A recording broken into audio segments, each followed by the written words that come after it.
अहो तुम्ही हसताय काय सिद्धिराज? अहो मला खरंच तुमच्याशी असं कधीच वागायचं नव्हतं.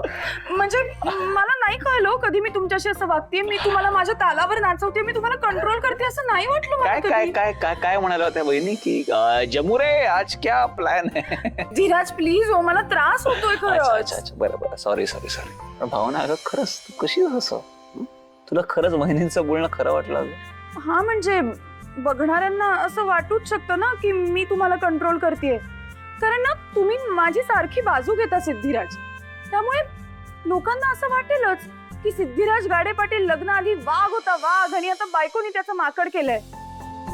भावना प्लीज मी पुन्हा एकदा सांगतोय, निलांबरी वहिनींच्या बोलण्याचा विचार नको करूस, बंद करतो विचारात. हा त्या ज्या कपडे घालून आल्या, हा त्या आपल्या सगळ्यांना जे काही त्रास दिला त्यांनी, त्यांचा हेतू तोच होता, आपल्या सगळ्यांना त्रास देणं. अगं तू त्यांचा विचार करून स्वतःला त्रास करतेस याचा अर्थ त्या जिंकल्यात हेच सिद्ध होतं. आणि अशा माणसांकडे लक्ष द्यायचं नसतं. आता हे मी तुला सांगायला पाहिजे ना. निलांबरी वहिनी जे म्हणाल्या ते तुम्हाला नाही पटलंय ना? अगं कसं पटेल? आणि त्या ज्या म्हणाल्या ना की लग्नानंतर माझ्यात बदल झाले, तर हो लग्नानंतर माझ्यात बदल झालाय, पण तो आधीच व्हायला पाहिजे होता. हो ना, तुला खरं सांगू, जनसेवा या शब्दाचा अर्थ तू माझ्या आयुष्यात आल्यानंतर मला कळलाय. जबाबदार झालोय मी, शिस्त लागली माझ्या आयुष्याला. हो ना, रोज मी तुझ्याकडनं काहीतरी नवीन शिकतो आणि यापुढे रोज शिकत राहणार आहे. कुठे तू निलांबरी वहिनींचं बोलणं मनावर घेतेस? ऐक, इथून पुढे ना तू मला वचन देणार आहेस, इथून पुढे तू वहिनींच्या बोलण्याचा विचार करायचा नाहीस.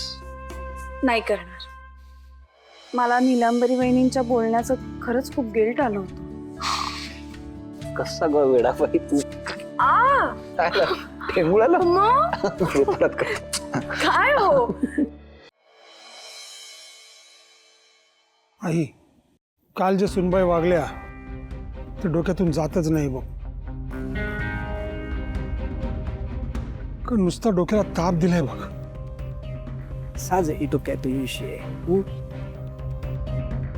बाई साहेब अजून उठल्या नाहीत.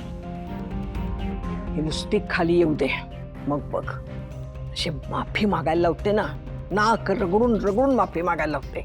आणि माफी मागून मागून तिचं थोबाड सुजल्यानंतरच तिला माफ करेन. बघच. अगं आई, मला नाही वाटत त्याचा काय उपयोग होईल. अगं हिची केस ना आपल्या हाताबाहेर गेली बघ. सोड, मी म्हणणाऱ्याला मी सरळ केलंय. बघच तू कशी वटणीवर आणते ते तिला.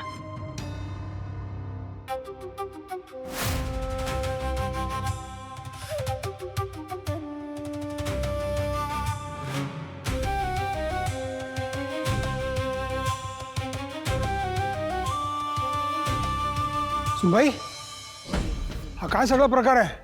गाडे पाटलांच्या सुनबाई असं वागतात का कधी? तुम्ही कधी असे कपडे घातलेत का? का कालचं खूप डोक्यात गेलं नाही तुमच्या? निलांबरी, अगं काय कपडे घातलेस तू आज? हे जा जरा वरती जा आणि छानशी एखादी साडी नेसून ये जा. त्याची गरज नाहीये. सांगितलंय ना एकदा, इथून पुढे निलांबरी गाडे पाटील अशीच राहणार आहे. काय बोलतेस तू हे? अगं किती सुंदर सुंदर साड्या आहेत तुझ्याकडे. एकदम मॉडर्न कपडे घालणार, डान्स करणार, पार्ट्या करणार. बस बस झालं तुझं. लाज कशी वाटत नाही का? तुझ्या जिभेला काही हाड आहे की नाही?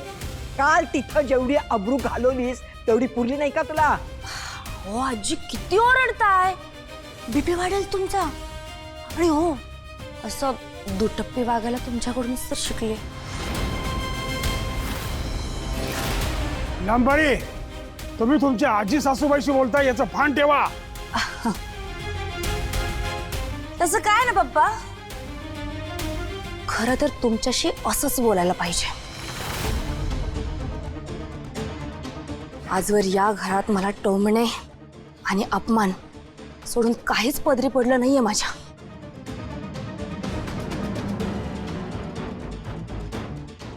आणि त्याचमुळे मला आता कोणाच्या बापाची फिकीर नाही. बस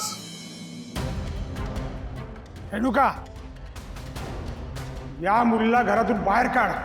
असल्या निर्लज्ज बाईला आपल्या घरात राहायचा काही अधिकार नाहीये. मी सांगितलेलं तुम्हाला ऐकायला आलं नाही का? या उर्मट आणि उद्धट बाईला आत्ताच्या आत्ता घराच्या बाहेर काढा. संपत तू पण काय हं?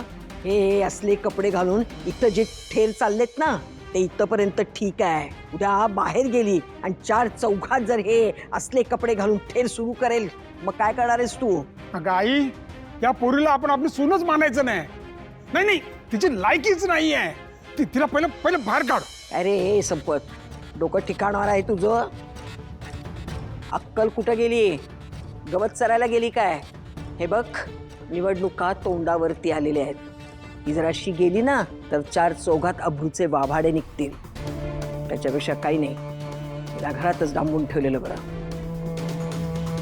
ए अधिराज, तिला घेऊन जात आणि बघ, ही खोलीच्या बाहेर पडता कामा नाही, समजलं? जा घेऊन हिला. बघा बघा, घाबरले गाडे पाटील. ये है नीलू का जलवा जनाब. साधा सुद्धा काही नाही, घाबरले. सोडा सोड.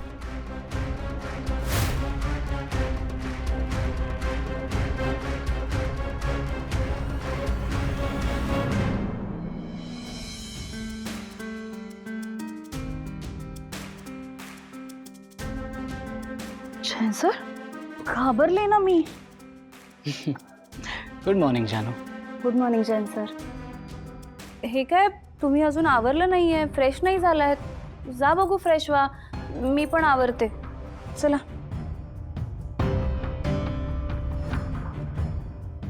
जानू, जानू, काय झालं?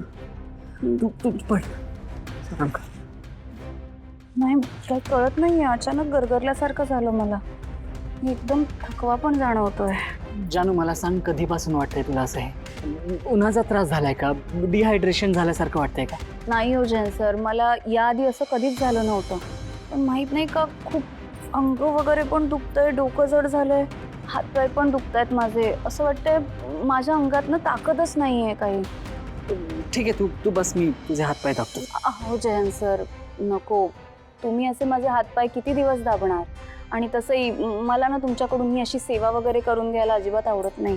मग तू मला सांग, मी असं काय करू ज्याने तुला बरं वाटेल? त्याचं काय ना जयंत सर, घरातलं काम आणि परत ऑफिसचं काम करून ना मला खूप थकल्यासारखं होतं, म्हणजे थकवा जाणवतो. तर असं काहीतरी करा ज्याने मला घरातल्या कामाला हेल्प होईल. म्हणजे मी काय म्हणते, आपण प्लीज घरी काम करायला बाई ठेवूयात का? बाई? हो, म्हणजे तुम्हाला माहिती आहे का, आपल्या ऑफिसमधल्या मी सगळ्या एम्प्लॉईजशी बोलले. हो, त्यांच्याकडे प्रत्येक कामाला बाई आहे. म्हणजे माझं बोलणं झालं तसं त्यांच्याशी, म्हणून म्हणते आपण पण ठेवूयात प्लीज. मला घरी कोणी आलेलं अजिबात आवडत नाही, तुलाही माहिती आहे. संसार आपल्या दोघांचा आहे ना, त्यात तिसरं कोणी नको.